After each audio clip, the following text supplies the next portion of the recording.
Токмоктогу жол кырсыктан 5 адам жабыркады. Бул тууралуу Чүй облустук жол кыймылынын коопсуздугун камсыздоо башкармалыгынан билдиришти. Маалыматка караганда, жол кырсык 20-августта Бишкек-Нарын Торугарт унаа жолунда катталган.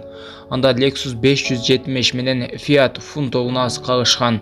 Жол кырсыктан кесепетинен экинчи унаадагы 5 жүргүнчү жабыркап, ооруканага жеткирилген. Жабыркагандардын арасында 7 жаштагы бала бар. Учурда экинчи жол кырсыктын чоо жайы такталып жатат. Ош шаарынын Курманжан Атка көчөсүндө жолдун эки тарабындагы тротуарларды оңдоо иштери башталды. Бул тууралуу мэриянын басма сөз кызматы билдирди. Маалыматка ылайык, жасалуучу тротуардын узундугу 5,5 чакырым, туурасы 3 метр болот. Оңдоо иштерин жылдын аягына чейин бүткөрүү аракети көрүлүүдө.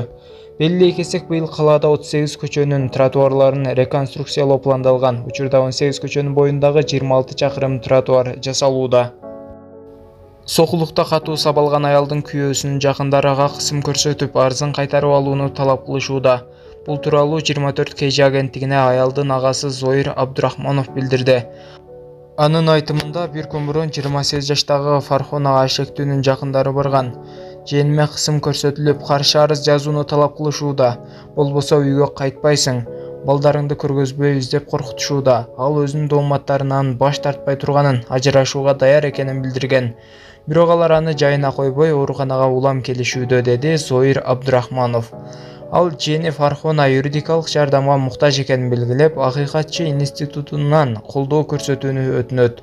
Белгилей кетсек, 16 августта Чүй облусунда 4 баланын энеси күйөөсү тарабынан катуу сабалган. Ал учурда ар кандай жаракаттар менен ооруканада жатат. Ал эми жабырлануучунун күйөөсү Орусияга кетүүгө аракет кылган учурда кармалган. Видеого лайк басып, жана каналыбыздагы эң туура жазуучуларыбыздын катарына кошулуп, подписаться деген кнопканы басып, жандагы коңгуроочуну да баса кетиңиздер.